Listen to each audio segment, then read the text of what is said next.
Ce matin, nous allons continuer avec notre enseignement sur la réalité du monde des esprits. Est-ce que tout le monde peut répéter avec moi la réalité du monde des esprits? Aujourd'hui, je vais mettre l'accent, je parlerai de ce que j'appelle le pouvoir de la substitution ou de la rançon. Est-ce qu'on peut dire avec moi le pouvoir de la substitution ou de la rançon? Il faut répéter fort parce qu'on va prêcher ensemble. Première lecture, on va se lever par coutume. Jean 10, versets 7 à 9. Jean 10, versets 7 à 9. Jean 10, versets 7 à 9. Tout le monde se met debout. Il faut avoir une Bible. Je t'autorise à avoir une Bible en papier. Mais si tu n'as pas en papier, il faut aller dans la Bible digitale. Mais sinon, c'est important que chacun ait sa Bible, surtout en papier. Amen. Amen. Donc, Jean 10, versets 7 à 9, première lecture. Jésus leur dit encore. Jésus leur dit encore. En vérité, je vous le dis. Je vous le dis, oui. Je suis la porte des brebis. Je suis la porte des brebis. Tous ceux qui sont venus avant moi sont des voleurs et des brigands. Ceux qui sont venus avant moi sont des voleurs et des brigands. Jésus est trop intéressant. Il a coupé court. Tous ceux qui sont venus avant lui, là, c'est des voleurs et des brigands. C'est lui seul qui peut parler comme ça. Et puis il n'y a rien qui va arriver. Voilà. Donc, continuons. Alléluia. Mais les brebis ne les ont point écoutés. Oui. Je suis la porte. Je suis la porte. Si quelqu'un entre par moi, il sera sauvé. Il insiste qu'il est la porte, pas une porte, pas des portes. Je suis la porte. Si quelqu'un entre par moi, il sera sauvé, oui. Il entrera et il sortira. Il va entrer et il va sortir. Il aura un mouvement multidirectionnel. Ça ne sera pas un mouvement en un seul sens. Il va entrer, il va sortir. Ça veut dire quoi? Jésus est en train de nous dire que si quelqu'un entre par lui, il n'y a pas de limite à sa vie. Il va quitter son monde naturel, il va entrer dans le monde spirituel, il va redescendre dans le naturel. Ça veut dire par lui, nous avons accès, alléluia, aux choses spirituelles. Oui, continue. Et il trouvera des pâturages. Et il trouvera des pâturages. Hébreux 11, verset 3, qui est notre texte de base. Oui.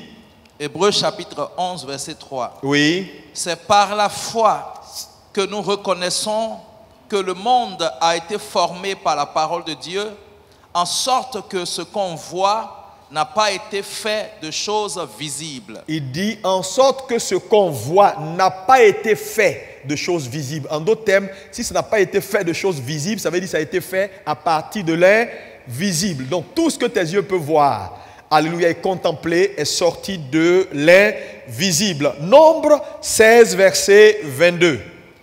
Nombre 16, verset 22. Oui.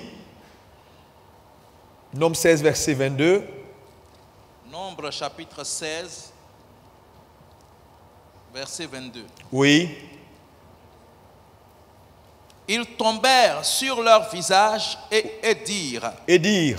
Ô Dieu, Dieu des esprits de toute chair, un seul homme a péché et tu t'irriterais contre toute l'assemblée. L'Éternel parla à Moïse et dit, parle à l'assemblée et dit, retirez-vous de toutes parts, loin de la demeure de Corée, de Dathan et d'Abiram. Moïse se leva et alla vers Dathan et Abiram. Amen. On va s'arrêter là. Donc il parle ici des esprits de toute chair. Est-ce qu'on peut dire comment les esprits de toute chair? 1 Corinthiens 2, verset 14, on termine avec les lectures là. Et on va poursuivre avec les autres, oui. 1 Corinthiens 2, verset 14. Vous connaissez ce passage? Mais l'homme animal ne reçoit pas les choses de l'Esprit de Dieu. Mais l'homme animal ne reçoit pas les choses de l'Esprit de Dieu. Car elles sont une folie pour lui. Mais l'homme animal ne reçoit pas car elles sont une folie pour lui. Donc ici, quand quelqu'un n'est pas né de Dieu, voilà comment on appelle l'homme animal. Alléluia. Merci, veuillez vous asseoir dans sa présence glorieuse. Que Dieu vous bénisse abondamment. Ce matin, je voulais vraiment t'encourager à être vraiment focus, à suivre, à prendre note et surtout à ne pas dormir. Alléluia. Alléluia. Le monde spirituel ou le monde invisible ou le monde des esprits ou l'éternité est un monde régi par des lois et des principes. C'est très important. Donc quand on parle de monde spirituel, quand on parle de monde invisible, quand on parle de monde des esprits, ou quand on parle d'éternité ou de lieux célestes, c'est la même chose. Alléluia. Dis avec moi, c'est la même chose. Alléluia. Donc l'invisible, le monde spirituel, le monde des esprits, l'éternité, les lieux célestes, tout ça, c'est la même chose, c'est le monde invisible, le monde des esprits. Est-ce que quelqu'un peut me dire Amen? Alléluia. Maintenant, ce monde, je vous l'ai dit, a été créé par Dieu. Ça veut dire que ce monde n'existait pas avant. Donc, avant que Dieu ne crée ce monde, Dieu existait par lui-même. Il faut bien m'écouter, je prends le temps d'aller sur certains points pour que dans ton esprit, les choses soient à leur place, parce que je vais te dire certaines choses. Donc, il faut que les choses soient vraiment à leur place dans ton esprit. Donc, ce monde-là, il n'existait pas avant. Si quelqu'un te dit le monde spirituel a toujours existé, ce n'est pas vrai.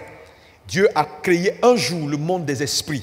Au commencement, Genèse 1:1, Dieu créa le monde spirituel, ou les cieux, ou les lieux célestes, et Dieu créa la terre, le monde matériel ou le monde physique. Donc il y a eu un commencement. Avant que ces choses ne soient, Dieu était seul, il existait par lui-même. Un point, c'est tout. Alléluia. Tout est venu à partir de lui. Il est l'origine, il est la source du monde des esprits. Mais quand Dieu crée le monde des esprits ou le monde spirituel, c'est un monde qui est unique, c'est un monde qui est harmonieux. Il n'y a pas deux, il y a un seul. Il y a un monde spirituel qui est sorti de lui. Et toutes ces créatures que tu peux voir dans le ciel et partout dans l'univers, Dieu les crée. Et Dieu donc est celui qui a la domination sur toute autre chose.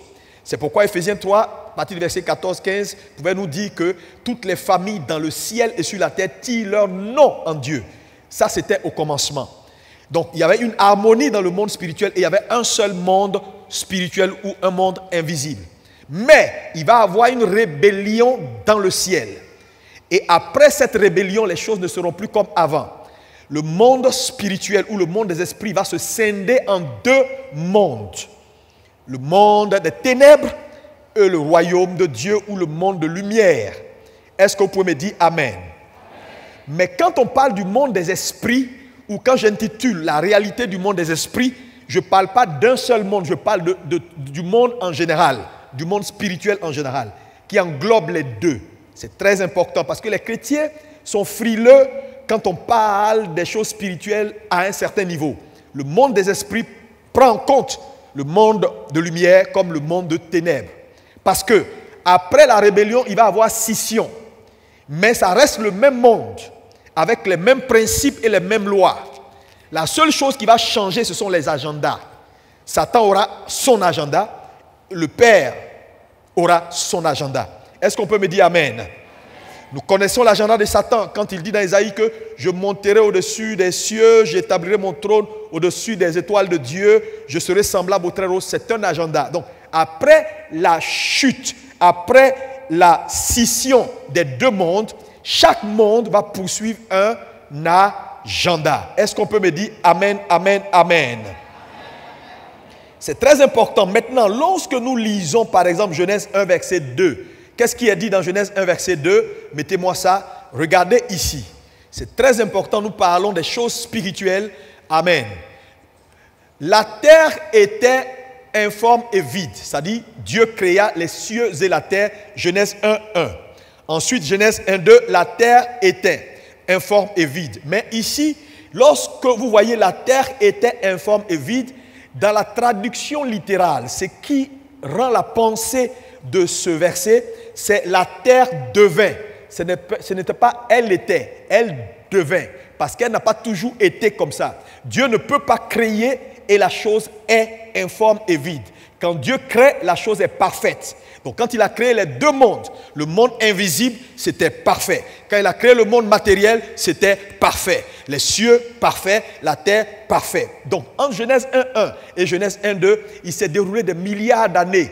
Et la terre est devenue informe et vide, tohu bohu. Ça veut dire, elle n'avait plus de forme. Dieu ne peut pas créer quelque chose qui n'a plus de forme. Ce n'est pas possible. Donc il y a un incident qui a eu lieu entre Genèse 1.1 et Genèse 1.2 que la Bible ne nous relate pas de façon claire à Genèse 1, mais lorsque nous allons un tout petit peu dans nos recherches, nous voyons que Jérémie 4, verset 23, nous fait allusion de ce qui a pu avoir lieu entre Genèse 1.1 et Genèse 1.2.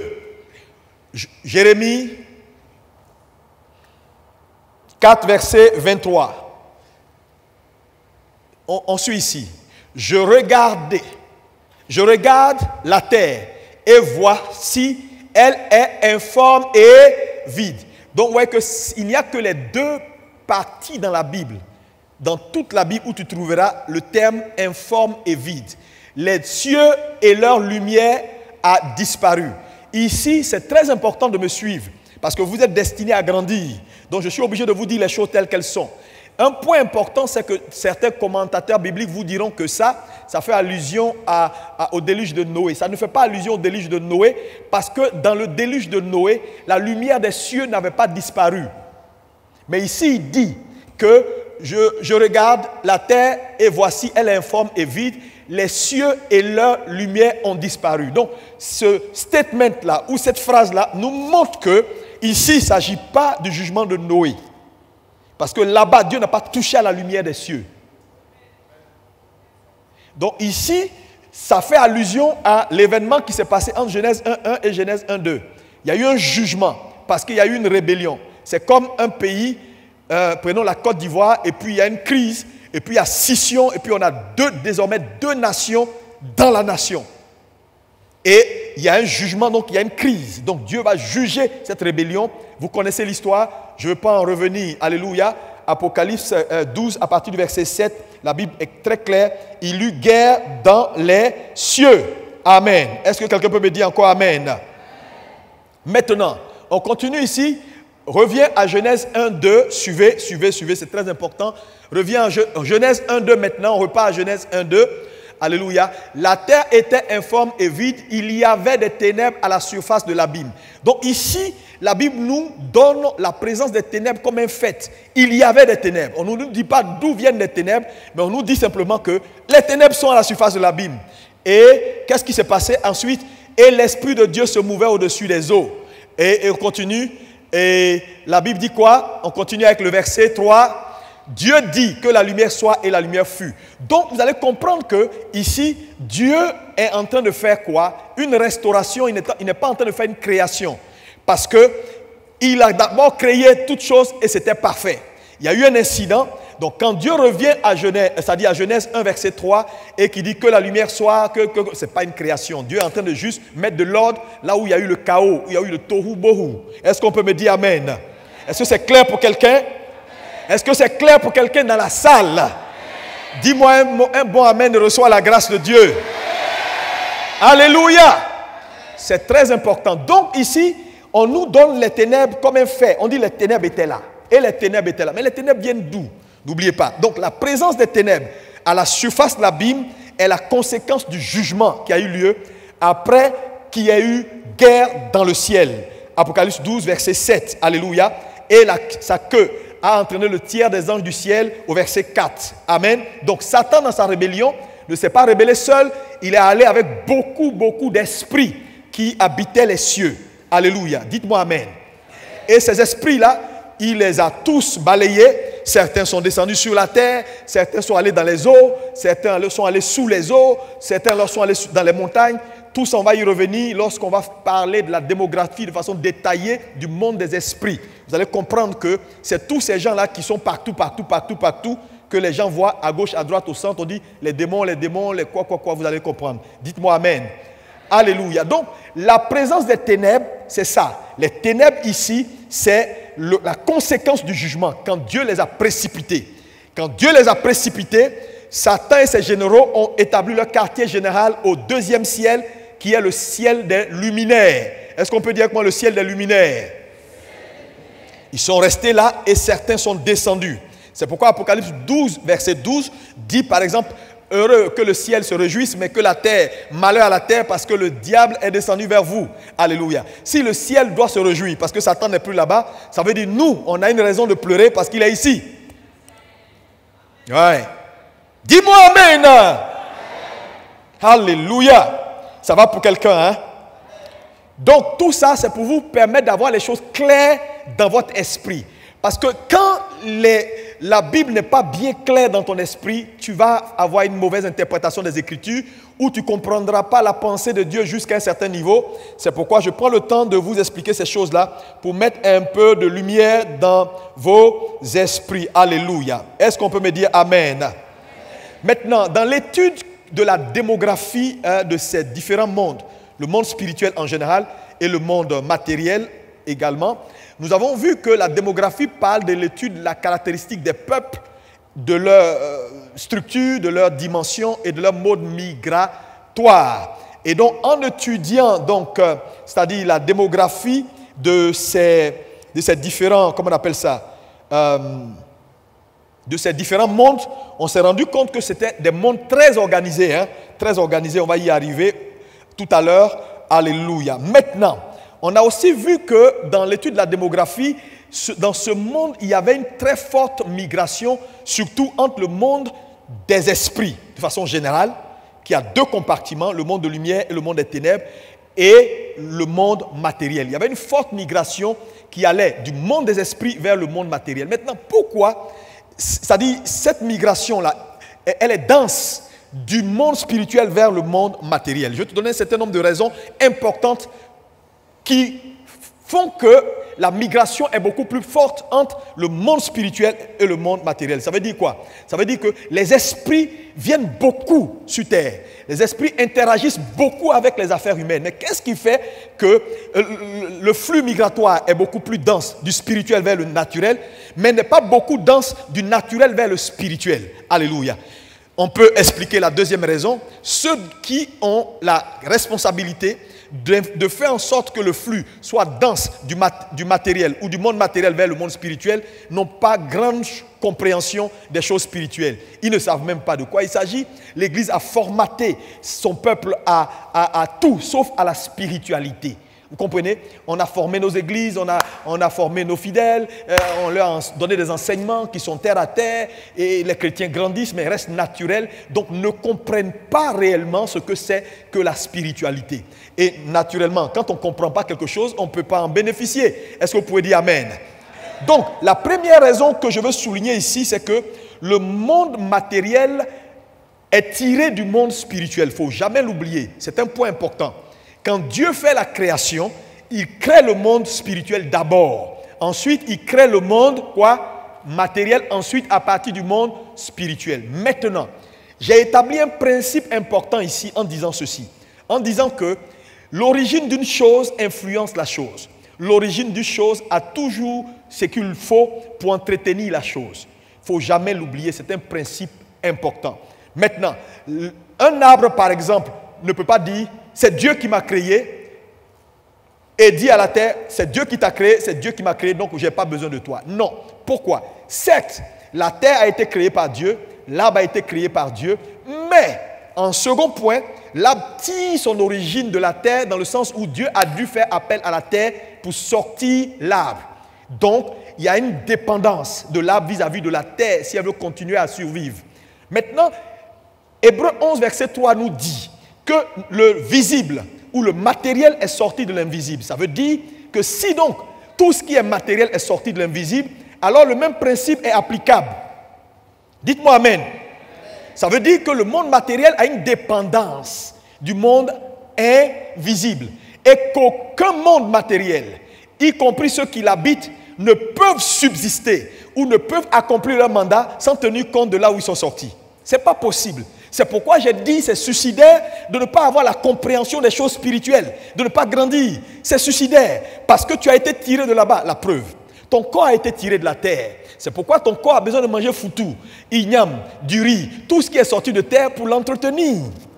Donc vous voyez que d'où tu viens est ta source. D'où tu viens pourvoir à l'entretien de la chose. Donc nous mangeons pour entretenir notre corps parce que notre corps est sorti de terre. Et tout ce dont nous mangeons qui est utile pour notre corps est également sorti de terre. C'est très important. Alléluia. Alléluia. Donc aucun monde matériel, aucun homme spirituel ne peut réellement survivre sans tenir compte de quoi? du fait que le monde matériel est sorti du monde spirituel. Ce qui fait quoi? Le fait que le monde spirituel ait été créé d'abord avant le monde matériel établit une deuxième loi qu'on appelle le principe ou la loi de la prédominance en termes de droit d'aînesse, la prédominance. Est-ce que vous pouvez me dire Amen? Amen. Donc naturellement, le flux migratoire est dense du spirituel vers le naturel à cause de la loi de la prédominance. Ça c'est le premier point que je voulais que tu retiennes. Dis-moi Amen. Oh, que ton amen soit mieux que ça. Deuxième raison importante. Alléluia. Alléluia. Deuxième raison importante. Pourquoi le flux migratoire est dense entre le monde spirituel et le monde naturel, mais dans le sens spirituel vers naturel, parce que après la rébellion de Lucifer et la scission du monde spirituel en deux, le monde de lumière et le monde des ténèbres, alléluia, les agendas vont être différents. Donc chaque monde aura son agenda. Donc ils vont utiliser la terre comme champ de bataille pour l'accomplissement de leur agenda. Donc voilà une autre raison qui fait que le mouvement des esprits vers la terre est beaucoup plus dense. Parce que désormais la terre devient le champ de bataille pour l'affirmation de leurs agendas personnels. Dites-moi Amen.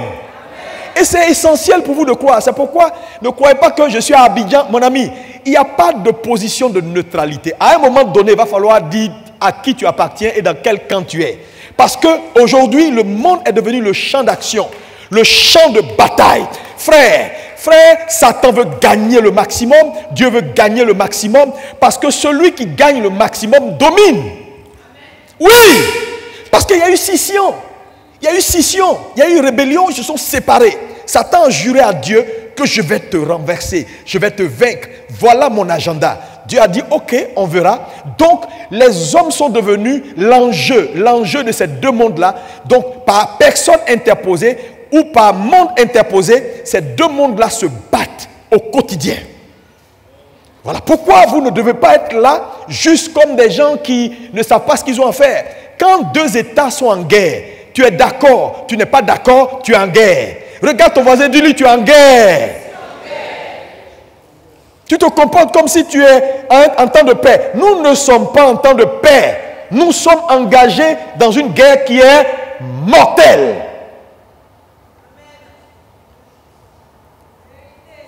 Troisième raison importante. Pourquoi le flux donc de migration est plus dense du spirituel vers le naturel? Et je l'ai dit, et ça c'est un point également important. On a dit que réussir sa vie tient à ta capacité à comprendre les choses spirituelles et à les maîtriser. C'est pas ce qu'on a dit.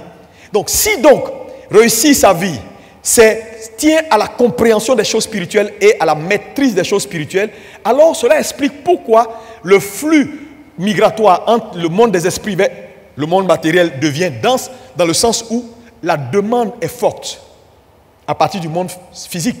Parce que les hommes demandent de l'aide. Les hommes ont compris qu'il faut demander de l'aide. Un homme qui doit réussir a besoin d'un support spirituel.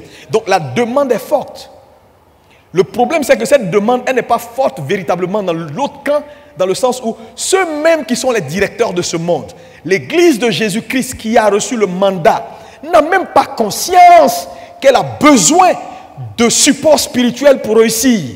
Et les gens qui sont dehors, dans l'occultisme, qui sont dans les francs-maçons, les Illuminati, tout ce monde de Atcheke, poisson mélangé à crabe et puis, je sais pas, poisson soso là, tous ces gens-là, les gars, ils ont compris l'importance de la prééminence du spirituel sur le naturel. Donc, ils sont permanemment en train de solliciter le spirituel, en train de faire des sacrifices, en train de se consacrer, en train de vivre une vie de sacrifice, pendant que les chrétiens nés de nouveau passent leur temps à faire des palabres. Pourquoi tu m'as insulté? Pourquoi tu ne m'as pas regardé? Tu n'es pas vilaine, tu es vilaine. Moi, je suis jolie, je veux me marier. S'il ne me marie pas, je le frappe. Des histoires comme ça. Ouais. On est dans des petits palabres, on est dans des petits trucs, comment je vais manger, comment je vais boire. Donc les gens, quand une année arrive, ils sont là, leur seul agenda, c'est comment je vais changer ma voiture, ça là c'est trop élémentaire, c'est basique, c'est CP1. Oui, comment je vais changer ma garde-robe, si Dieu fait ça pour moi, je serai la femme la plus heureuse du monde, tu es perdu. Comment je vais construire une nouvelle maison, si Dieu fait ça pour moi, je suis l'homme le plus heureux du monde, tu es perdu. Il y a des priorités mondiales que Dieu poursuit. Frères et sœurs, grandissez. Mais si vous êtes là et ce n'est pas votre faute, hein, c'est nous. C'est nous. Et c'est nous. Parce qu'aujourd'hui, quand tu vas dans une église, on ne dit pas tu es béni, tu n'es pas béni. Les gens disent, ah mais c'est quoi tout ça là? On est venu pour la bénédiction. Quand même là, Dieu aussi, il comprend qu'on est ici à Abidjan. Il faut qu'il nous bénisse quand même. Moi, je suis fatigué de manger. Je ne veux plus marcher à pied. Je ne veux plus vivre seul. Et toute la vie d'un homme, d'un chrétien autour de ça, tu es charnel. Tu peux aller faire 40 jours pour avoir mari. Ça ne va pas dans ta tête. 40 jours de jeûne et prière pour avoir mari. Toi aussi. Pas pour que des nations soient sauvées. Marie. Hey! 40 jours pour avoir 500 000 francs pour faire business. Donc tu vas voir que les priorités dans tes prières là révèlent ton état spirituel. Et si vraiment tu es dans le conseil de Dieu ou tu es très loin quelque part, parce que toutes tes ambitions sont limitées à des petits bonbons qui en temps normal c'est le pain des enfants. Quand les enfants ont trouvé bien sûr le chemin, ça devient leur pain quotidien. Oh, dis amen. Acclame pour Jésus quand même.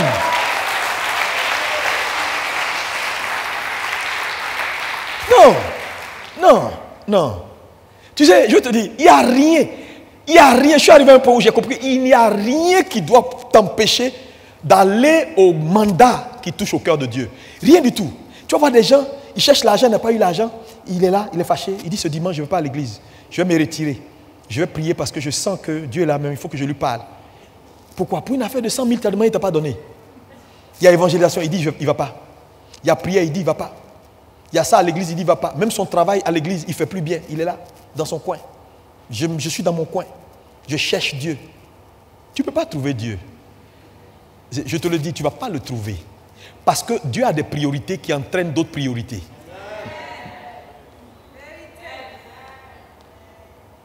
Je te dis, si moi je suis patron d'une société, à chaque fois quand tu viens devant moi, c'est parce que mon salaire là, comment tu vas augmenter, et puis nos bonus là, tout le temps tu me dis ça, je vais te virer un jour. Mais tout le temps quand tu viens à mon bureau, c'est patron, comment on va faire pour que le chiffre d'affaires augmente? Comment on va faire pour que la société là, soit 10 dans la Côte d'Ivoire? Comment on va faire pour que vraiment, tu vois, non, que la société soit en Allemagne? Je dis, mais le gars là, avec ces 50 000 francs là, il ne parle jamais de ça. Quand il vient me voir, c'est comment la société va grandir, comment on va faire évoluer les choses. Non, ça c'est un gars que je dois même faire monter. Mais un gars qui vient tout le temps, ce n'est pas les avantages de la société. Ce n'est pas ce que la société va devenir. C'est comment ces 1000 francs vont devenir 20 000. C'est comment lui, on va faire. C'est comment le syndicat, là, lui, veut être à la tête du syndicat pour booster tout le monde pour qu'on les paye plus. Mon ami, tu es suspect, hein? Mais attends, tu ne t'occupes pas de ce qui touche à la société, mais tu es intéressé seulement à ce qui te touche. Il y a problème. Il y a problème. Donc, vous voyez que quand les gens prient, là, Dieu les regarde. Et puis Dieu, c'est normal, c'est légitime de vouloir être marié, de vouloir manger, de vouloir avoir une voiture, de vouloir avoir quelque chose. C'est légitime. Je ne dis pas que ce n'est pas légitime. Je suis pour ça. Mais à un moment donné, quand tu focuses sur ce qui touche au cœur de Dieu, Dieu va focus sur ce qui touche à ton cœur. Sinon, je veux te dire, il y a beaucoup de choses là. Souvent, moi j'ai remarqué maintenant même, depuis un certain moment, je ne gère plus trop de choses qui touchent à ma vie personnelle. Mais c'est Dieu même qui a commencé à gérer ça maintenant. Oui, je suis trop concentré sur l'église. Église, comment on fait? On va grandir, on va aller ici, on va gagner ici. Comment influencer les nations? Comment faire en sorte que tous ces jeunes pasteurs-là voient la lumière? Comment faire en sorte que l'évangile en Côte d'Ivoire? Je suis tout le temps dans les affaires pour les autres. À un moment donné, Dieu dit, écoute, c'est bon. Maintenant, je suis sur toi. Je suis sur toi, je suis sur toi, je suis sur toi. Et je sens qu'il est sur moi dans cette temps-ci là. Dis-moi amen. Alléluia. C'est très important, alléluia. Donc l'église doit grandir pour aller à ce qui est essentiel. Parce que le monde que vous voyez là, ils ont compris, hein? Les politiques dehors, tout ce que vous voyez dehors, Ils ont compris. Voilà pourquoi le monde est entré dans une zone de turbulence. Parce que les gars ne sont pas prêts. Une décennie qui souffre comme ça là. Mais regardez la demande. Regardez la demande.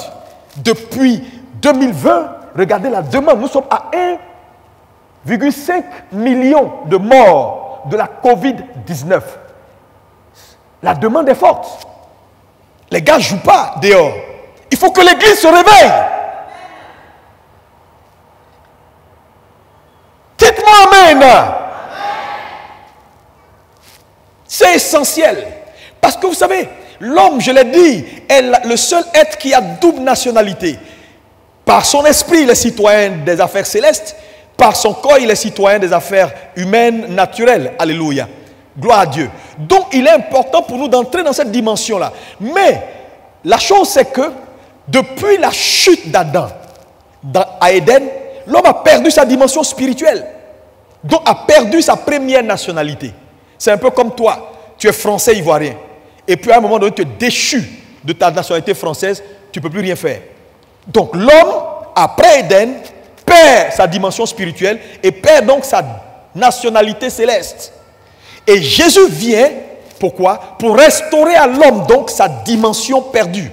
Donc Jésus désormais devient le baromètre, dans le sens où c'est lui qui vient nous restaurer notre dimension perdue, mais avec des paramètres nouveaux, avec des paramètres nouveaux, avec des paramètres nouveaux. C'est lui qui revient et qui nous dit, voilà désormais votre citoyenneté.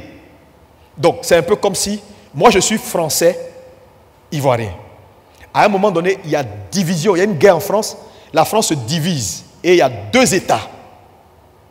Quand il y a deux États, ils sont en guerre, on annule les nationalités parce qu'on ne sait plus quel État qui va gagner. On annule. Et puis à un moment donné, la guerre finit, les deux États se fortifient. Et je suis là un jour, un émissaire vient et puis il me dit, bon, nous avons gagné la guerre.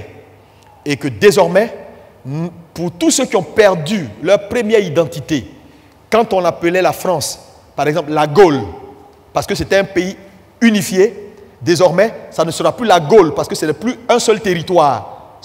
Parce qu'il y a eu guerre, donc il y a eu division. Donc la partie A va s'appeler France, la partie B va s'appeler, je donne un exemple de nom, Bretagne. Vous comprenez? Donc il revient, et puis il me voit, il me donne un passeport, un nouveau passeport. Pour dire, tu as retrouvé ta nationalité, mais désormais c'est la nationalité de Bretagne, pas de France. Quand je prends le passeport, je vois citoyen de Bretagne. Maintenant, il me donne les conditions et tout ce qu'il faut pour avoir accès à mon passeport, à la citoyenneté, ainsi de suite, ainsi de suite, ainsi de suite. Et puis maintenant, il va m'expliquer comment faire, quelles sont les nouvelles lois, quelles sont les nouvelles dispositions, vu que ces deux nations cohabitent et qui sont désormais des ennemis. Comment faire, un peu comme Israël et la Palestine qui est dans Israël. Donc quand tu vas en Israël, il y a des conditions de sécurité qu'on t'explique. Ne va pas ici, ne va pas ici, ne va pas ici, parce que la Palestine est juste à côté. Tu marches ici, tu es en Palestine, tu quittes la Palestine, tu es en Israël, et c'est deux États dans l'État. Donc quand vous partez par exemple en Israël et que vous partez visiter Jéricho, vous prenez ordre de mission. C'est comme vous quittez un pays pour aller dans un autre pays. Parce que Jéricho est désormais dans la Palestine. Quand vous allez à Bethléem, Bethléem n'est plus dans Israël. Bethléem est pour la Palestine. Donc quand vous voulez visiter des sites comme le site de la Nativité, vous êtes obligé d'avoir une permission. Maintenant, les Palestiniens ont voulu prendre là où on a enterré Abraham, c'est-à-dire Hébron. Et les Juifs ont dit jamais. Ils ont mis un veto sur Hébron. Donc quand tu arrives à Hébron, tu vas voir que quand vous êtes au caveau de la famille Abraham, parce que Abraham, Isaac et leurs femmes sont là, enterrés dans des caveaux. Quand vous êtes là, à côté, vous voyez Israël qui est là. Donc les militaires israéliens sont là. Et puis là-bas, tu vas voir d'autres militaires qui sont des militaires palestiniens. Mais juste à côté, ils ont juste pris Hébron et le caveau familial. Et ils ont établi Israël là-dessus. Et puis tout à côté, là, vous pouvez prendre. Est-ce que vous comprenez un peu ce que je suis en train de dire? Et donc, c'est très important de saisir en tant que croyant que l'accès au monde spirituel est vraiment essentiel pour nous si nous voulons réussir, parce que c'est de là-bas que nous tirons notre source. Maintenant, si cela est avéré, alors quelle est la porte d'accès officielle? Et c'est très important. C'est pourquoi, tout à l'heure, on a lu ceci. Et je reviens sur le texte qu'on a lu. Est-ce que quelqu'un peut me le lire? Jean 10, verset 7. Relisons Jean 10, verset 7. Oui. Qu'est-ce qui est dit? Jean 10, verset 7. Oui.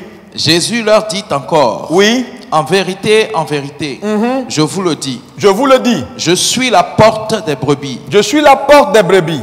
Tous ceux qui sont venus avant moi sont des voleurs et des brigands. Mais les brebis ne les ont point écoutés. Je suis la porte. Il répète encore, je suis la porte. Si quelqu'un entre par moi, il sera sauvé. Il sera sauvé.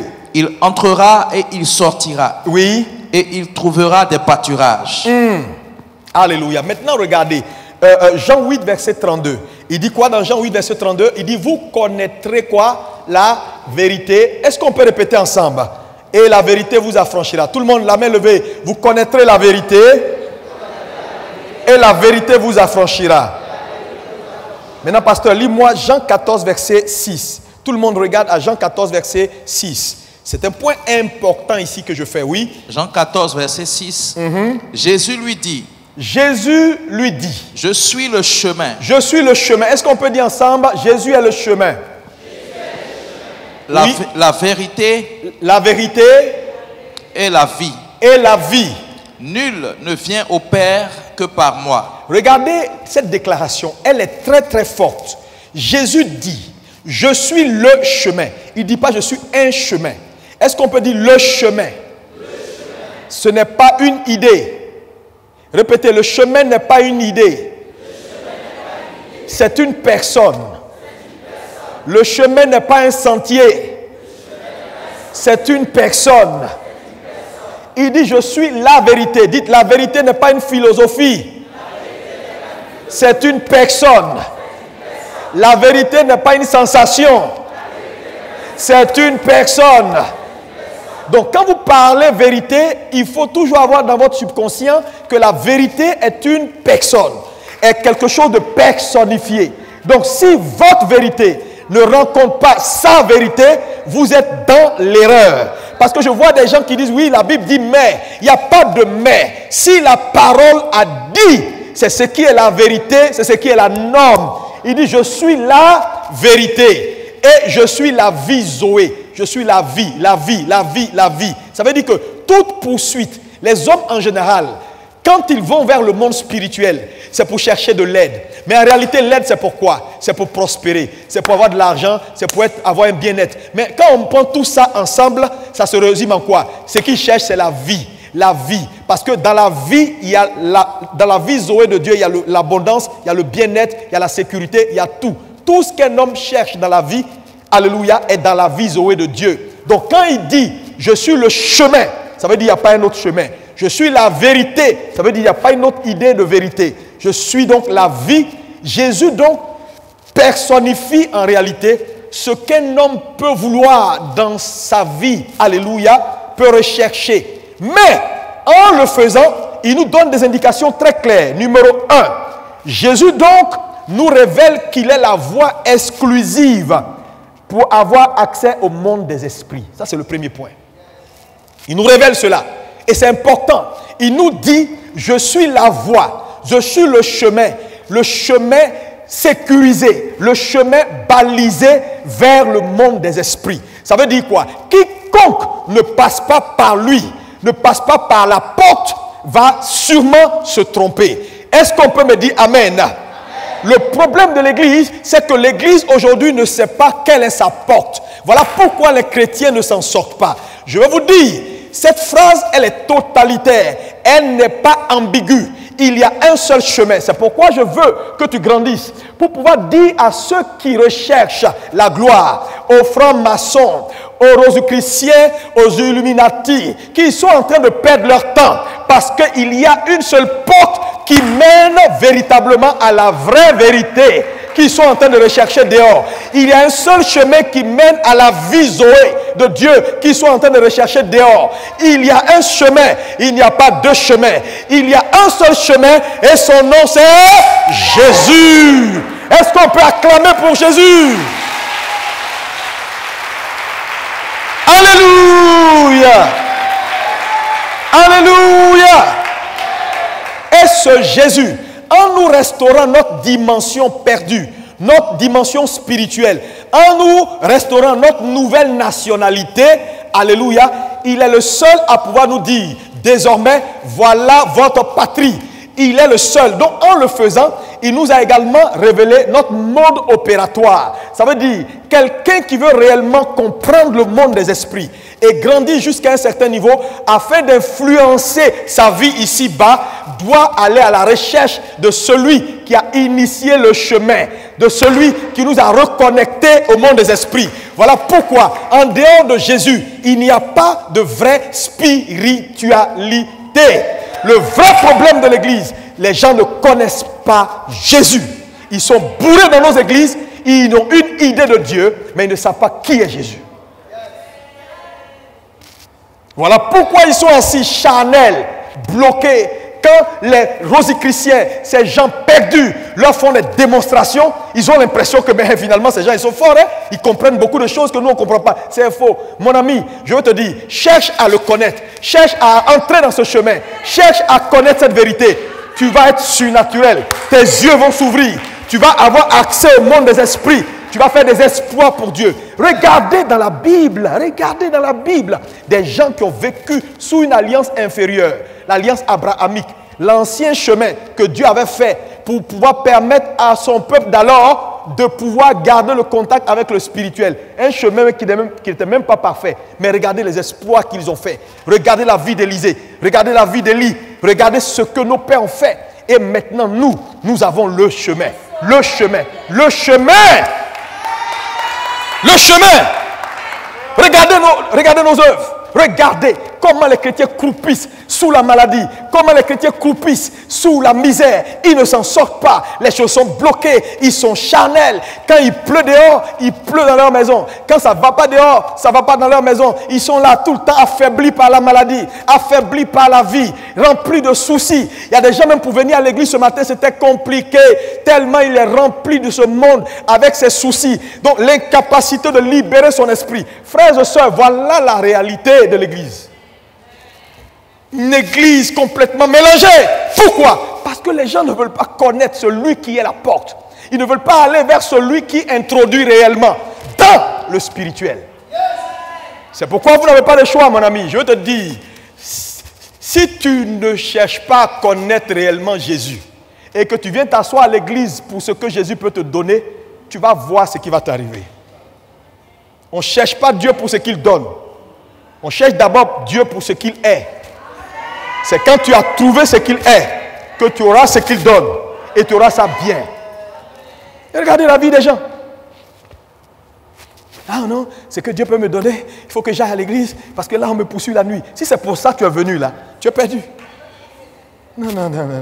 On te poursuit la nuit, donc tu veux t'asseoir à l'église. Ici là, ce n'est pas le commissariat de police. Où nous on est là pour poursuivre les bandits qui te poursuivent. Ici, là, ce n'est pas un commissariat de police. Donne ta vie à Jésus. Oui, je te dis. Sinon, tu n'auras aucune notion de spiritualité. Je te le dis. Tu n'auras aucune notion de spiritualité. On va prêcher, ça va être du chinois. Je dis chinois. Parce que je vois, il faut parler aux chrétiens parce qu'ils sont bizarres. Hein? Je vois des gens, ils vont aller pour dire, ah, le pasteur dit ces 2 jours-là qu'il faut qu'on soit spirituel. Que le monde des esprits, ça fait un peu bizarre, tu vois, non? Il va aller se mettre dans une brousse, attends, me concentrer. Tu vas prendre un démon. Je dis, c'est Jésus qui est la porte.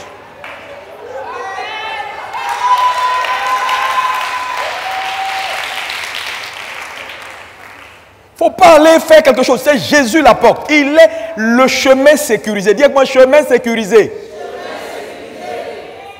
Oui, tout autre chemin est illégal. Est dangereux et tu prends n'importe quel chemin pour avoir des expériences spirituelles, tu vas connecter avec l'enfer. Je te le dis aujourd'hui, écoute-moi bien.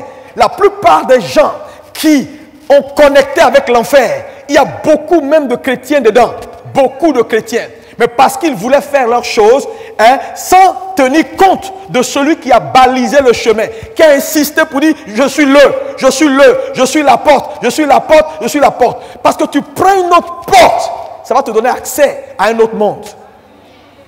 C'est comme si tu tombes sur un autre passeport. Ce n'est pas en Bretagne que tu vas arriver à Kuala Lumpur. C'est quand tu vas arriver à l'aéroport, tu dis, mais ici, là, ils n'ont pas écrit Bretagne. Je vais dans mon pays, on appelle ça Bretagne. Pourquoi ici, ils ont mis Kuala Lumpur? On dit, maintenant, ils vont sortir le compte, bienvenue. On ne t'a pas dit?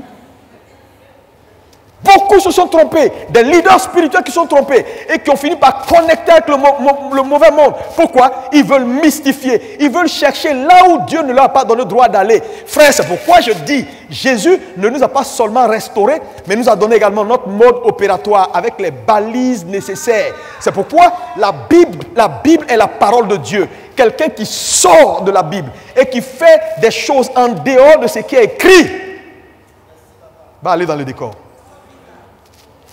Tu vas aller dans le décor. Un esprit va t'exaucer pour te faire croire que ça va. Tu dis, mais oui, mais j'ai fait ça depuis que je prie et que je ne dis pas au nom de Jésus, mais je dis Christ, Jésus-Christ Saint. Ça passe quand même. Il faut continuer. Je lis la Bible, mais je commence en haut pour descendre. Non, je descends et puis je monte. C'est mon inspiration. Je sens que c'est le Saint-Esprit. Il a montré ça. Combien de gens qui ont lu comme ça dans la Bible? Vos nouvelles inspirations bizarres, là, tout ce qui n'est pas écrit n'est pas nécessaire pour toi. Quelle révélation le Saint-Esprit va te donner? Quand Jésus dit, vous serez mes témoins, le mot témoin veut dire quoi? Un témoin, c'est quelqu'un qui a vu quelque chose et qui raconte. Ça veut dire, tout ce que tu n'as pas vu, tu ne peux pas témoigner de ça. Donc, quand ce n'est pas écrit, tu n'es pas témoin de ça. Oublie ça. Dis-moi amen, amen, amen. Le temps est venu pour que l'église se réveille. Parce que je vois des gens qui m'envoient des messages sur Internet.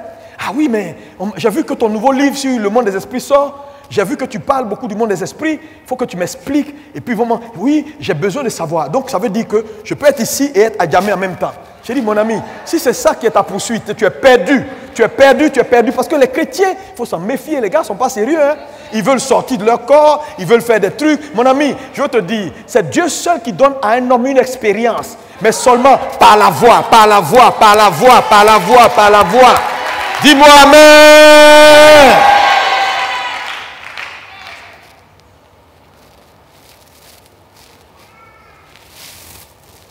Frère, nous là, notre voix là, notre route là, c'est Jésus. Eux, ils ont leur voix. Ok, ça leur donne accès sur leur monde. Alléluia, mais nous, c'est Jésus. Dis Jésus. Encore plus fort, Jésus. Plus fort, Jésus. Rien d'autre. Il ne faut pas aller laver ton visage et puis mettre un peu de Jésus, un peu de Jésus, un peu de l'eau glacée. Un peu de Jésus, un peu de... On vend l'eau avec parfum dedans. Un peu de Jésus avec des trucs de la cabale. Hein, des fils rouges ici, des trucs. On va au bord de l'eau, on va attacher des fils dans le tombeau d'Élie. Il n'est plus là il y a longtemps. Toutes ces histoires qui vont te connecter à des esprits impurs.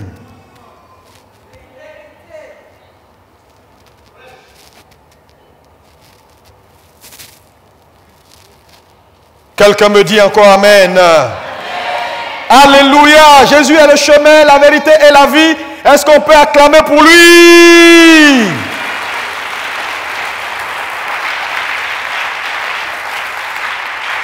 Je suis arrivé à cette conclusion simple. C'est le connaître ou périr. Dis à ton voisin, c'est le connaître ou périr. Il n'y a pas autre chose. Hein? Le connaître ou périr. Le connaître ou périr. Le connaître ou périr. Je vous dis, beaucoup ont dévié à cause de la poursuite de la gloire. Beaucoup ont vendu ce qu'ils avaient au profit de ce qu'ils sont en train de manifester maintenant. L'appel est sérieux, hein? Parce que les gens savent qu'un homme qui n'a pas le support du monde des esprits, c'est un homme fini. Donc l'enjeu là n'est pas quelque chose de simple. Hein? Un monde où si tu ne peux pas connecter, tu ne t'en sors pas. Regardez comment c'est dangereux de ne pas connecter. Donc vous voyez que l'enjeu devient fort. Satan commence à faire de ça un fonds de commerce terrible. Jusqu'à proposer à des élus, je peux te donner la voiture, je peux te donner l'argent. Et j'ai dit Et il y a un point important ici que je voulais dire, c'est que même les mystiques et ces gens qui sont dans le monde des ténèbres là, ils ont compris certains principes importants qu'ils commencent à mettre en application. Je vais y arriver tout à l'heure en m'adressant à certaines sœurs. J'y arrive. Alléluia. Maintenant, quand on regarde à ce monde spirituel en général et au monde matériel en général, il y a une démographie. J'ai dit que je ne vais pas aller dans les détails. Je vais vous citer simplement. Prenons le monde spirituel, royaume des ténèbres. Éphésiens 3 est très clair. Il nous catégorise les esprits. Il nous dit par exemple que dans ce monde, on a quoi? Notre combat n'est point contre la chair et le sang. Il parle des dominations, qui sont une catégorie, des autorités, qui sont une catégorie, des princes de ce monde de ténèbres, qui sont une catégorie. Et puis quoi encore? Les esprits méchants dans les lieux célestes, on a autour de 4 catégories qui déclinent. Mais nous savons qu'à ces 4 catégories, Lucifer lui-même, qui est l'initiateur de cette rébellion, fait partie également. Donc on peut dire Lucifer, les dominations qui sont peut-être ses généraux, les autorités qui sont peut-être les directeurs, les princes de ce monde de ténèbres qui sont ces directeurs de mission, et puis nous avons les esprits démoniaques qui sont les exécutants. Tout ça, on va y revenir dans les détails. Mais vous allez voir que dans les deux mondes, il y a des êtres en termes de population qui ont toujours cette capacité d'opérer dans les deux mondes. Par exemple, quand vous prenez le monde des esprits, côté ténèbres, il y a ceux qu'on appelle les princes de ce monde de ténèbres, qui sont en réalité des humains incarnés, et donc qui ont la capacité d'être dans le monde physique avec nous, de marcher, de manger, de faire certaines choses avec nous, mais en même temps, qui ont un lien étroit avec le monde spirituel, donc qui peuvent entrer et sortir. Pourquoi? Parce qu'ils sont incarnés. Ça, ce sont les princes de ce monde de ténèbres. Et quand on va aller un peu dans quelques détails de ce que la Bible nous autorise à dire, on va vous donner un certain nombre d'explications. Maintenant, allons dans le monde spirituel côté lumière, le royaume de Dieu. Nous avons la divinité, le Père, le Fils, le Saint-Esprit, qui sont une catégorie. En plus, nous avons quoi? Les archanges. Nous avons les anges, qui ne sont pas des archanges. Nous avons les chérubins. Nous avons les séraphins. Et puis nous avons l'homme né de nouveau. Dans la démographie du monde des esprits, royaume de Dieu, l'homme né de nouveau fait partie. Oh. Parce qu'on opère là-bas désormais. Dis-moi amen. Amen. Dieu nous a soumis les œuvres de ses mains, y compris le ciel. Alléluia. Donc, nous sommes également dans ce monde. Jésus nous l'a restauré. Est-ce que ce n'est pas ça? Amen. Maintenant, allons côté démographie, monde matériel. C'est-à-dire dans le monde dans lequel nous sommes. Quand on regarde la démographie dans le monde matériel, il y a quoi et quoi? Qui peut me dire? Numéro 1, on a l'homme.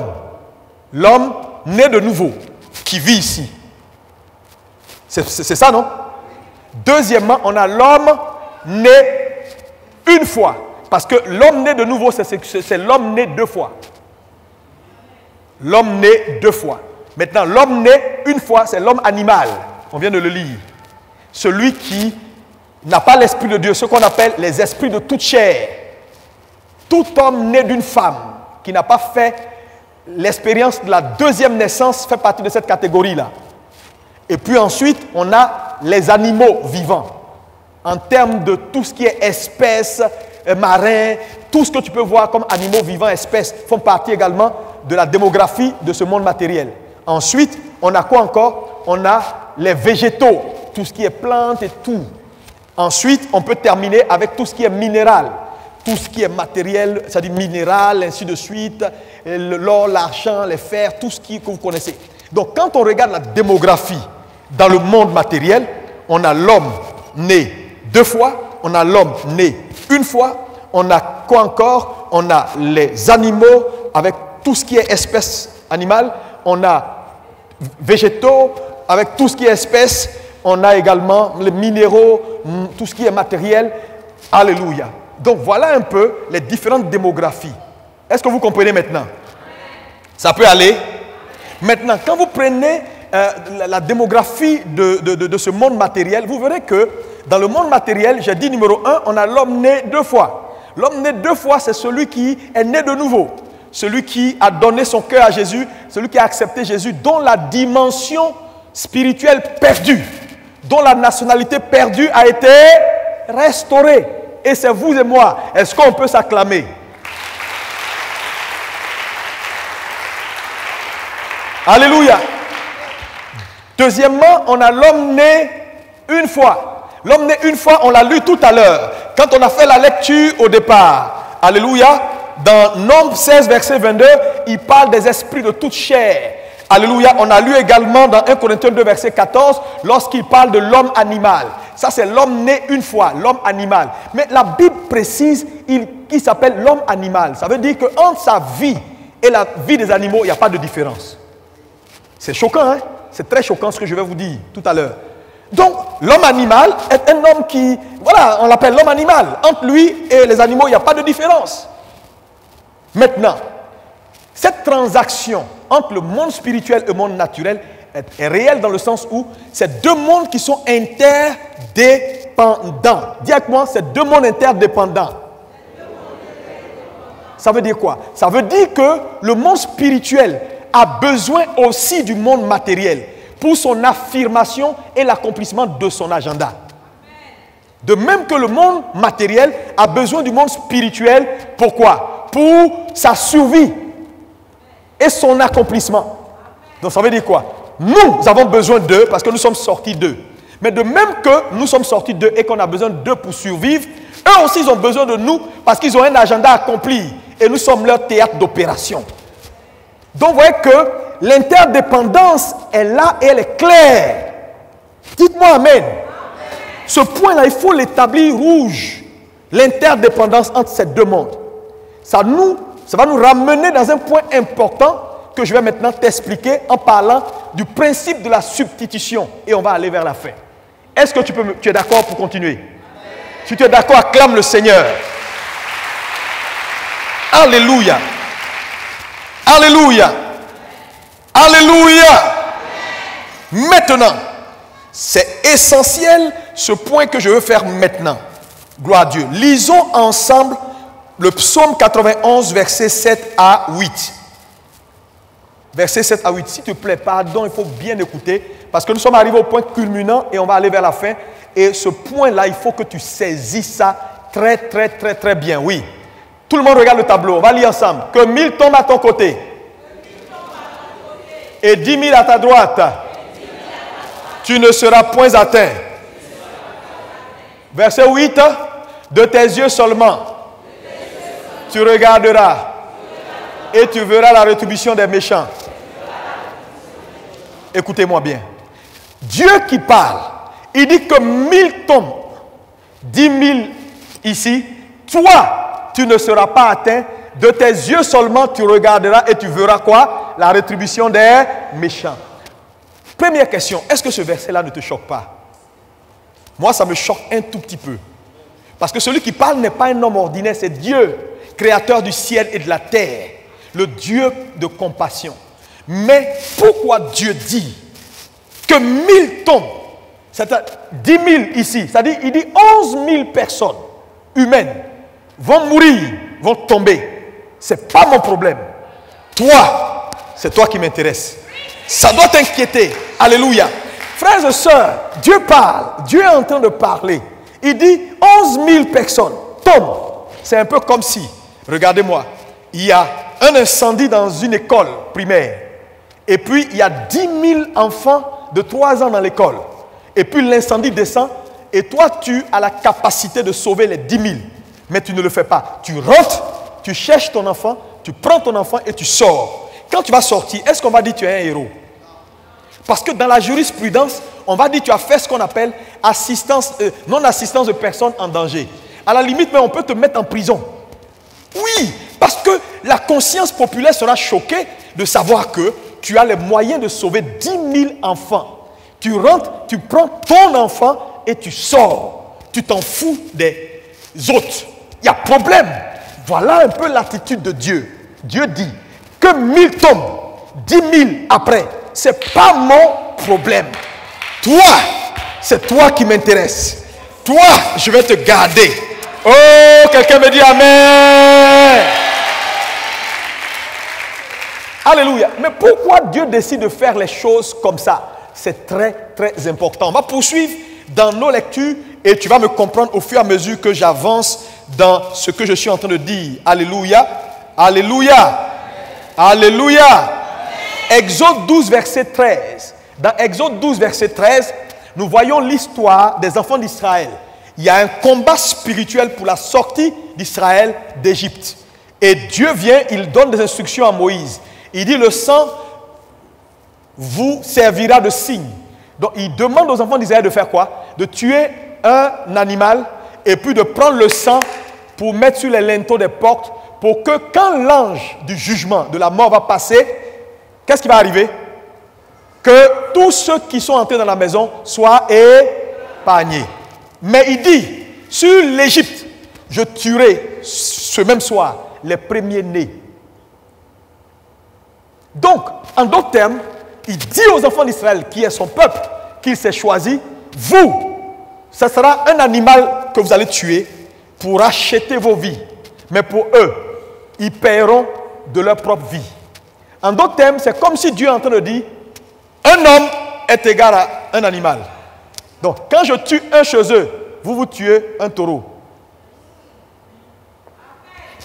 Ça me gêne.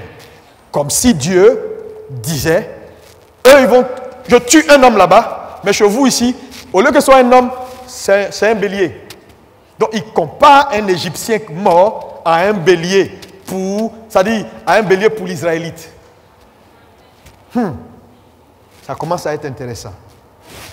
Alléluia. Quelqu'un me dit, ça commence à être intéressant. Allons maintenant dans Ésaïe 43, versets 1 à 4. Oui, c'est celui-là, hein, Ésaïe 43. Oui, on regarde tous le tableau. Ainsi parle maintenant l'Éternel qui t'a créé, ô Jacob, celui qui t'a formé, ô Israël. Ne crains rien car je te rachète. Quand il parle de rachat, Jésus n'est pas encore mort. De quel rachat il parle? Quand Dieu parle, écoutez. Il dit je te rachète. Ça veut dire, avant même que Jésus ne meure, le principe du rachat est un principe universel que Dieu appliquait à longtemps. Parce que beaucoup de gens, ah non, Jésus est venu nous racheter, c'est terminé. Non, rachat, là, Dieu fait ça il y a longtemps. Ok, je te rachète. Il continue pour dire quoi? Je t'appelle par ton nom, tu es à moi. Il dit quoi? Ainsi parle maintenant l'Éternel qui t'a créé, ô Jacob, c'est-à-dire toi, celui qui t'a formé, ô Israël. Ne crains rien car je te rachète, je t'appelle par ton nom, tu es à moi. Oui, vas-y, continue. Si tu traverses les eaux, je serai avec toi. Et les fleuves, ils ne te submergeront point. Si tu marches dans le feu, tu ne seras pas brûlé. Oh mon Dieu, tu ne brûleras pas. Et la flamme ne t'embrasera pas. Continuons. Il dit, car je suis l'Éternel ton Dieu, le Saint d'Israël ton sauveur. Je te donne. Pour toi, je donne l'Égypte pour rançon. C'est-à-dire que pour toi, comme je t'aime et que tu es mon préféré, je donne l'Égypte pour ta rançon. Mais quand il dit l'Égypte, il ne parle pas du pays, il parle des habitants. Il dit, même si je dois tuer 100 Égyptiens, hein, pour que tu vives, je vais le faire. Parce que tu es mon préféré. Tu es à moi. Dis-moi Amen. Il continue pour dire, l'Éthiopie et Saba à ta place. Il dit à ta place. Je vais faire une substitution. Si on doit te réclamer, si quelque chose doit t'arriver, ta place là, les autres là vont prendre ça. Oh, quelqu'un ne dit pas Amen dans la salle.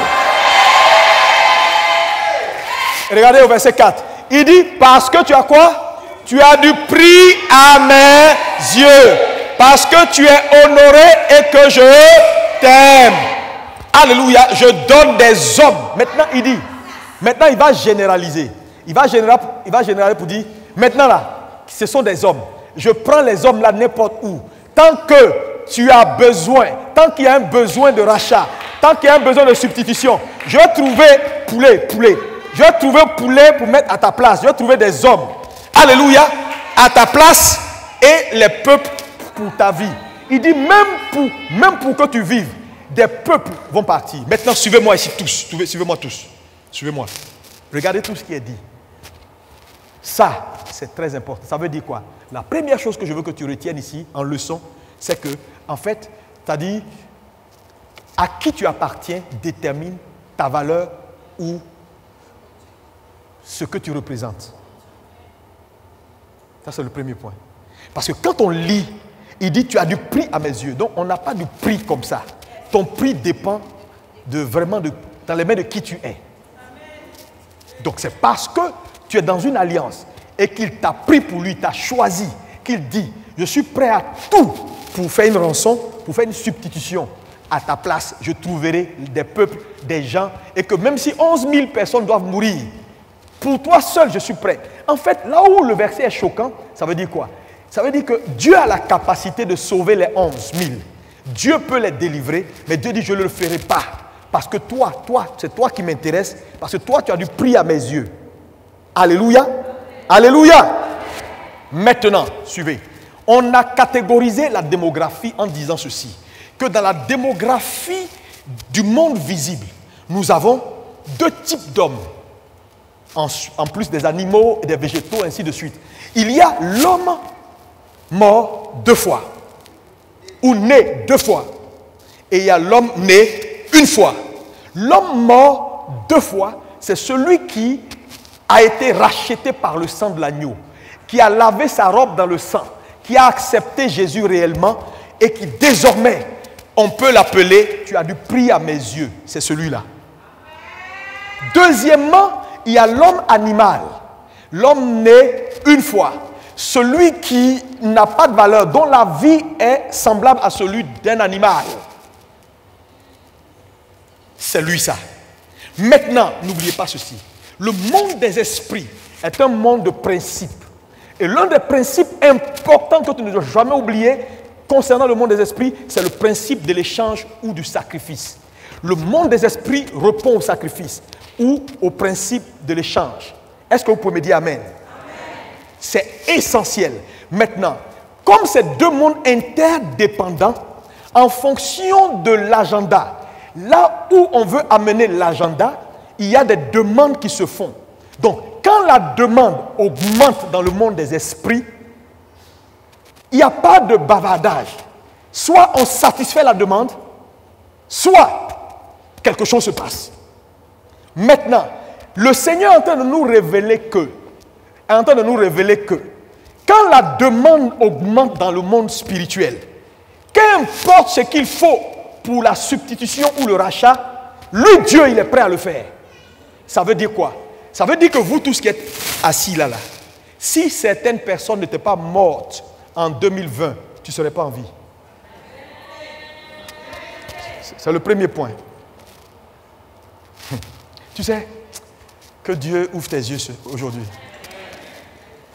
Je dis, il y a des gens, s'ils n'étaient pas morts, tu ne serais pas là. Je vais t'expliquer. Regardez. S'il y a une famine en Côte d'Ivoire, et que les Ivoiriens doivent mourir dans les 3 jours qui arrivent, le gouvernement dit non. Et puis ils font des commandes de viande, de quoi, au Brésil. Et ils envoient des cargos de viande, de nourriture. Qu'est-ce qui va se passer? La famine va cesser, les Ivoiriens vont vivre. Mais qu'est-ce qui a fait que les Ivoiriens ont vécu? Certains animaux sont morts. Donc, à chaque fois qu'un homme vit, c'est parce qu'une autre vie est morte.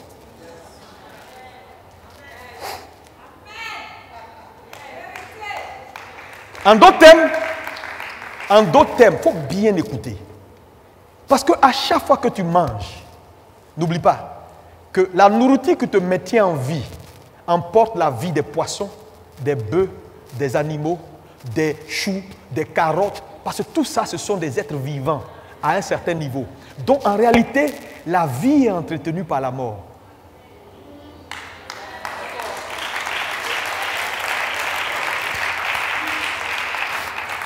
C'est un principe éternel. C'est pourquoi Jésus a dû mourir pour qu'on vive. C'est un principe que l'Église ne comprend pas bien. C'est pourquoi le principe de la rançon et du rachat, c'est terrible. Un homme qui ne comprend pas ça va payer cash de sa vie. Et regardez, maintenant, donc, les Ivoiriens mangent, ils vivent. Pourquoi? Parce que d'autres choses sont mortes. C'est pourquoi je disais tout à l'heure, il y a des gens, s'ils ne meurent pas, peut-être toi tu vas partir. Parce que le principe est tel que il faut toujours une rançon. Quand il y a une demande qui est placée, il y a toujours une rançon. Quand il dit 10 000 à ton côté, 1000 à ton côté, 10 000 à ta droite là. En fait, et toi tu ne seras pas à terre, ça veut dire quoi? Ça veut dire que c'est le prix que lui, il accepte de donner pour te préserver. Ce n'est pas, les gens lisent mais ils ne comprennent pas. Il est en train de dire, s'il faut que je prenne 100 000, je vais prendre 100 000 parce que leur vie là, ça ne représente rien. C'est des esprits de toute chair, ce sont des animaux.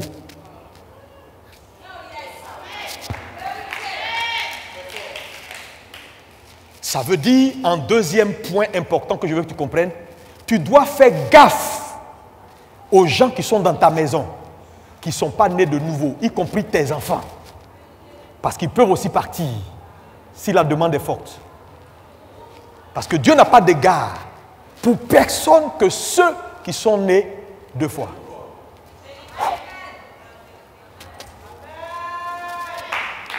Parce que je vois des gens me dire, non, hein, crois au Seigneur Jésus et tu seras sauvé, toi et ta famille. Lis bien le verset, c'est conditionné. Le verset est conditionné. Crois au Seigneur Jésus et tu seras sauvé. Ce n'est pas une affaire qui est comme ça. Boum. Quand tu crois, tout le monde est sauvé, même s'ils font ce qu'ils veulent. Non, mon ami. Ce que la Bible est en train de nous dire, le monde des esprits est un monde qui a des besoins. Quand ils placent leurs besoins haut, pourquoi 2020, on est à 1,5 million de morts? Mais quand tu vas bien voir les 1,5 million de morts, c'était pour épargner certains chrétiens. Parce que l'autel, là, quand il veut, il n'y a pas match, il veut du sang. Mon ami, il faut trouver la substitution.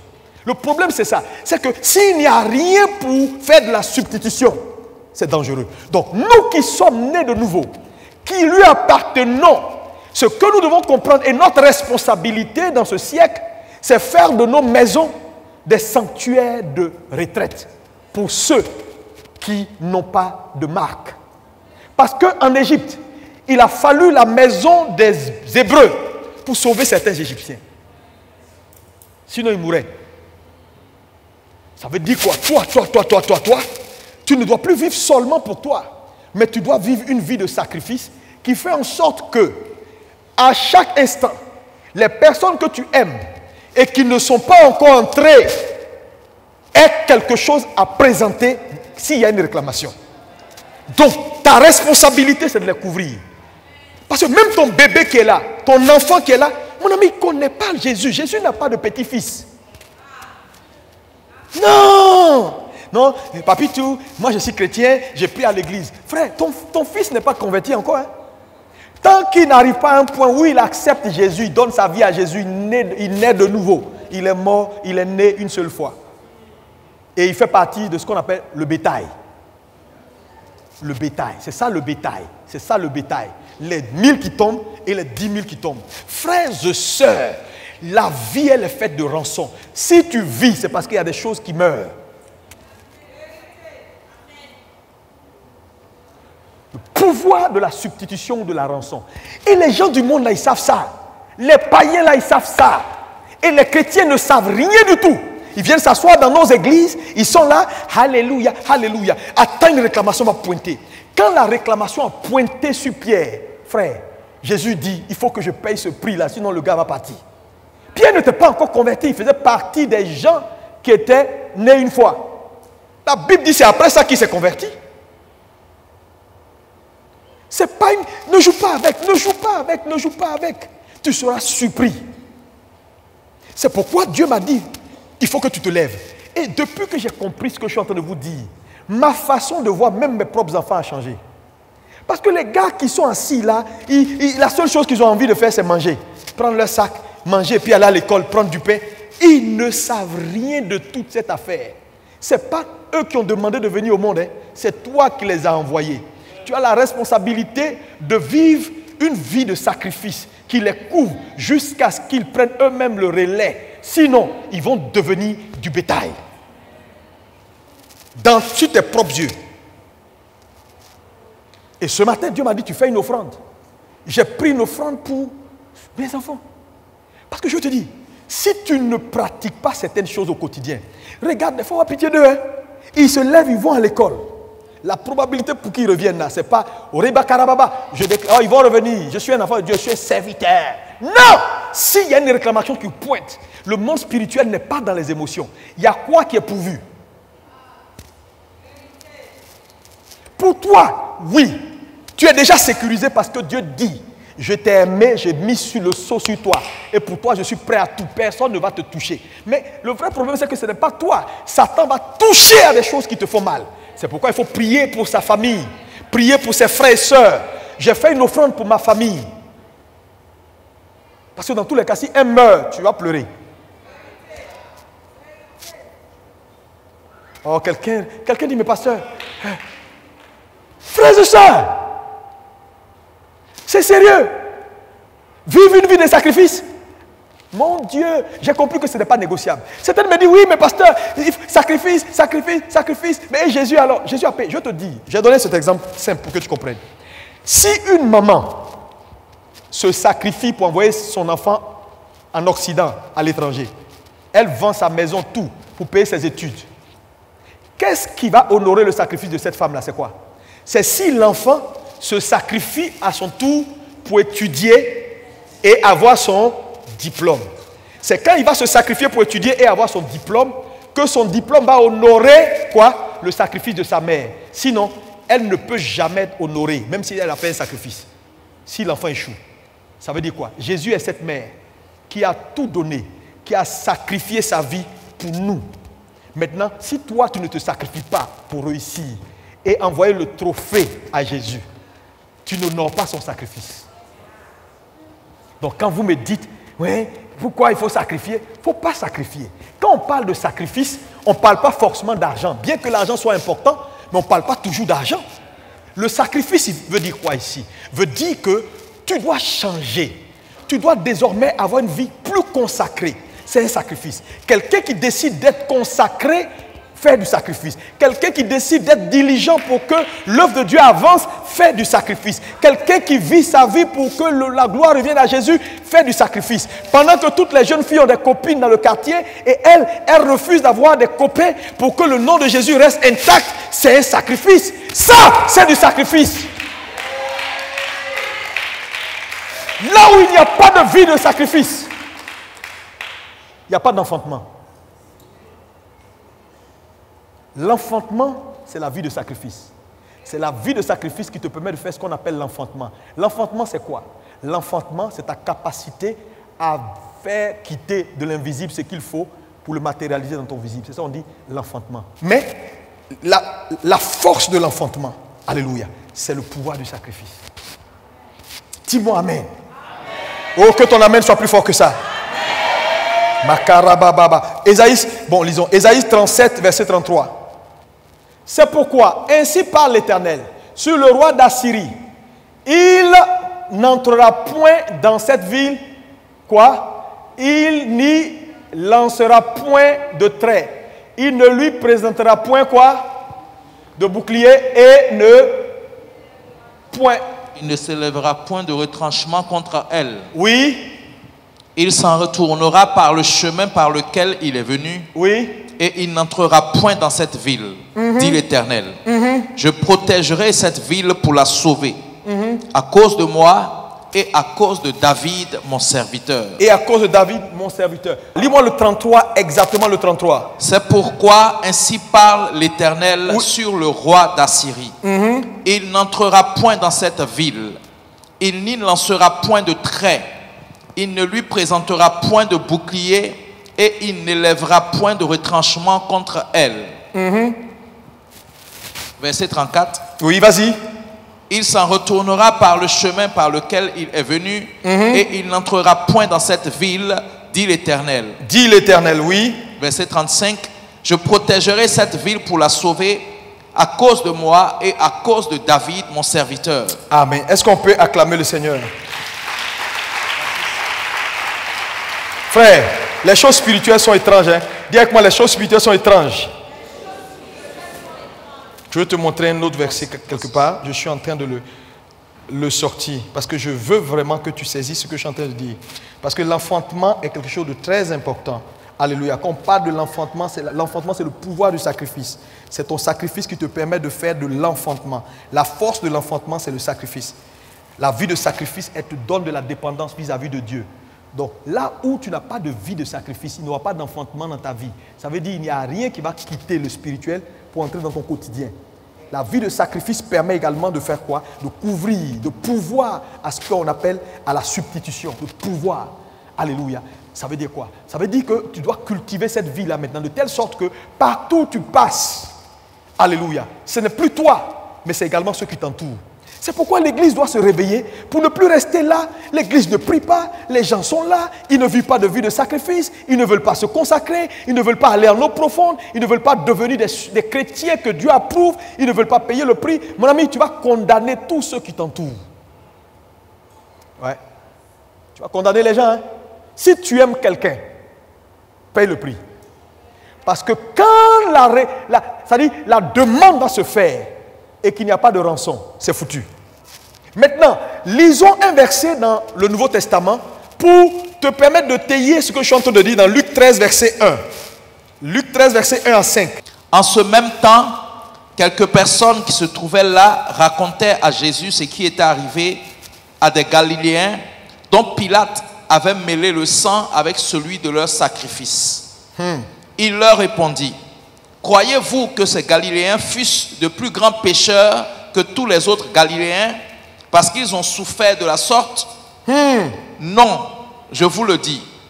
Mais si vous ne vous repentez, vous périrez tous également. Ou bien ces 18 personnes sur qui est tombée la tour de Siloé et qu'elle a tué, croyez-vous qu'elles fussent plus coupables que tous les autres habitants de Jérusalem? Écoutez, oui. Non, je vous le dis. Mais si vous ne vous repentez, vous périrez tous également. Regardez le texte. Les gens viennent voir Jésus. Là, on n'est plus dans l'ancienne alliance. On est dans un livre de transition qui annonce la nouvelle alliance. Et les gens disent à Jésus, mais attends, les Galiléens sont venus pour faire le sacrifice. Mais quand ils sont venus faire le sacrifice, Pilate les a attrapés, il les a tués et il a mêlé leur sang à leur propre sacrifice. Mais Seigneur, ce n'est pas vrai.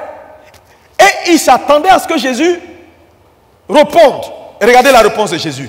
Jésus dit, mais non, il leur répondit, croyez-vous que ces Galiléens furent de plus grands pécheurs que tous les autres Galiléens parce ils ont souffert de la sorte? Donc Jésus leur dit, mais attendez, mais les gens qu'on a tués là, est-ce que vous croyez que c'est parce qu'ils sont plus pécheurs que ceux qui ne sont pas morts? Non. Et puis lui-même il répond, non.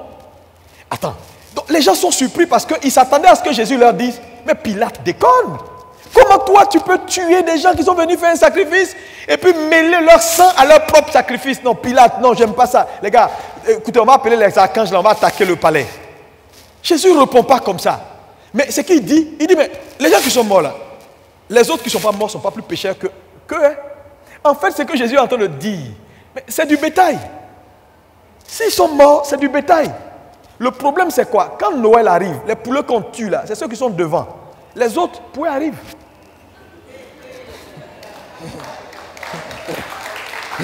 Et que la seule façon d'échapper à de telles morts, c'est la repentance. Ça veut dire quitter le statut d'être né une fois pour naître deux fois.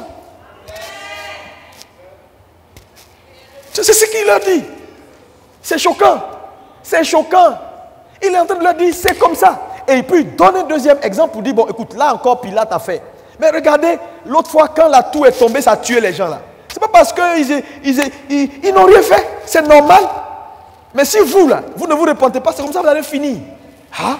Comment tu peux me dire, je vais finir comme ça? Jésus est en train d'établir un principe pour dire, le monde dans lequel nous sommes là, quand la demande est lancée, un peut mourir. Ce n'est pas parce qu'il est plus pécheur que toi, hein. C'est parce que son tour est arrivé. Mais si toi, qui me regardes, tu ne changes pas, ton tour va arriver sûrement. Parce que le monde spirituel est un monde qui n'a pas de sentiments. Quand elle lance les demandes, frère, on ramasse partout. C'est pourquoi il faut qu'on grandisse dans nos églises. C'est pourquoi les chrétiens de dimanche, les chrétiens népios qui ne veulent pas grandir, les chrétiens qui ont un pied avec le Seigneur, un pied dans le monde. Tu es assis là, tu vis n'importe comment, tu t'amuses, tu viens t'asseoir sur les chaises. Mon ami, tu vas mourir.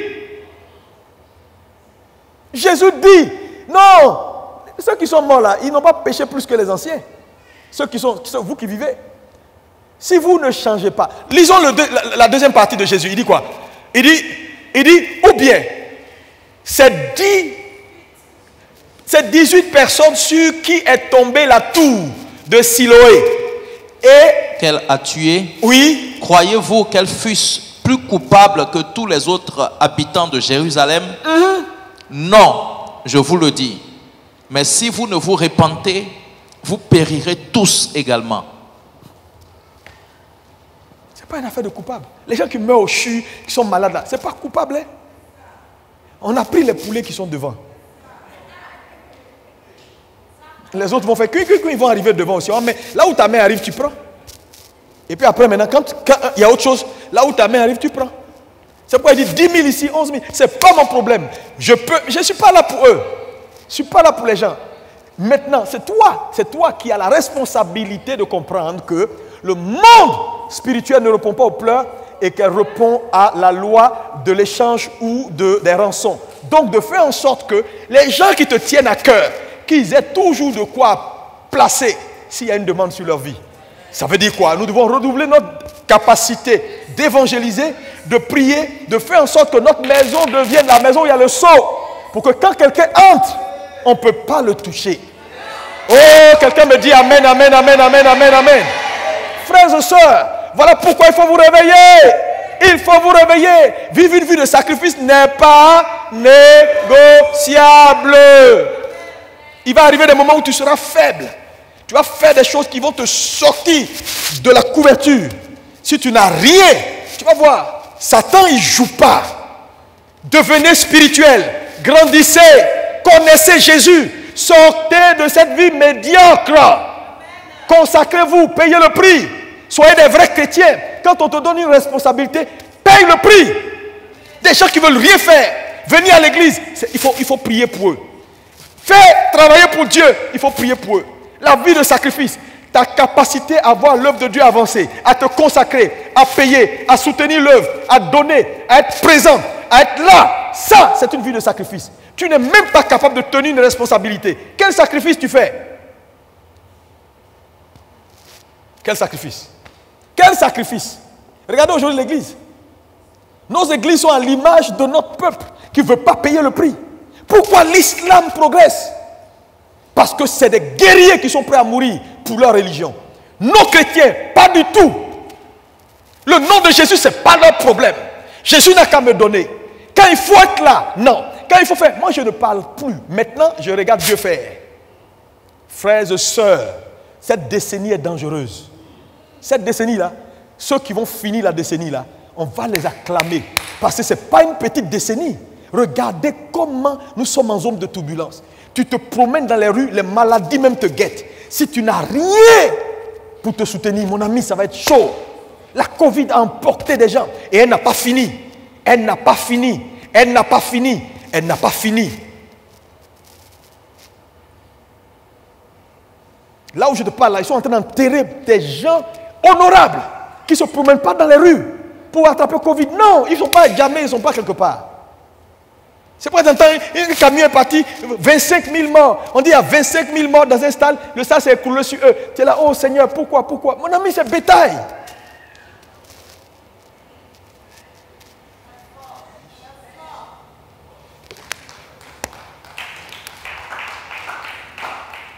Tu n'as rien à voir. Non, c'est du bétail. C'est du bétail. Il y a des gens qui vont partir pour que tu vives. Je dis, la mort entretient la vie. Ça m'a délivré. Tout à l'heure, là, j'ai travaillé, j'ai faim. Il faut que je mange. Mais il va falloir que des poissons meurent. Des poulets meurent. Non. Écoutez, si tu les aimes trop, c'est toi qui vas partir. Hein? C'est un monde sans pitié.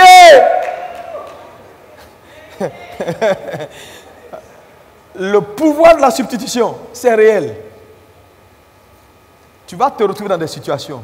Dieu est obligé de casser le pneu de du gars qui arrivait, le faire tomber dans le ravin pour que toi tu ne tombes pas là-bas. Tu as dit, oh, mais c'est pas vrai. Et puis quand tu as descendu de ta voiture, mais ils sont morts. Ils sont comme, oh mon Dieu, c'est pas vrai, Seigneur. Pourquoi tu as permis ça? Ah bon, tu voulais mourir? Parce que le gars, il venait, n'était pas prêt à lâcher la voie. C'était toi ou soit lui. Mais Dieu dit, il n'est pas question. Tu as du prix à mes yeux. Là, Dieu va casser leurs pneus, ils vont entrer dans le ravin. Même s'ils sont sans dedans, ce n'est pas son problème. Toi, tu as du prix. Donc, il y a souvent des plaintes qu'on a là. Mieux vaut se taire. Il y a des plaintes que tu as souvent là. Mieux vaut te... Ouais. Il y a des vieux qui ont dit, c'est toi ou eux. Ils ont pris ton affaire de mariage ou bien de trucs, ils sont assis dessus. Tu fais tout, le gars dit, il ne quitte pas. Maintenant, quand il meurt, tu t'en pleures. Ma grand-mère, je l'aimais. Oh Seigneur, pourquoi elle n'aurait pas dû mourir? Dieu te regarde jusqu'à il dit, cette dame-là...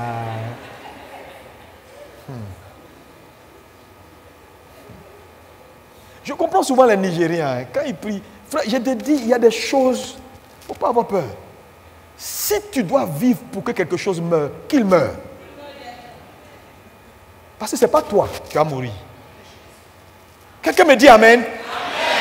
Est-ce qu'on est prêt à prier? Amen. Tu es prêt? On va se lever, on va prier un peu. Frère, la vie de sacrifice. Il y a des gens dans cette salle, tu dois faire des offrandes sacrificielles pour ton enfant, pour tes enfants. Et c'est une affaire qui doit être tout le temps, ta vie doit être comme ça.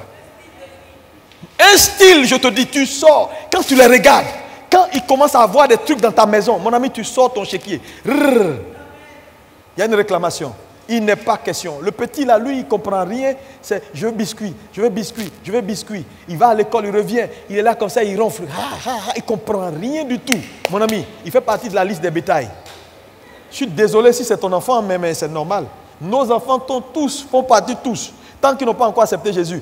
Même les amusements, ils viennent faire ici pour nous blaguer là. Ce n'est pas ça qui compte. Hein? Non. Tant que tu n'as pas confessé Jésus, il n'est pas dans ton cœur. C'est pas je suis avec les gens, je chante avec eux. Non. C'est pourquoi envoyez vos enfants à l'école à cours de base. Ils fassent les cours de base, qu'ils apprennent, qu'ils reçoivent Jésus d'eux-mêmes et qu'ils confessent et qu'ils soient sauvés.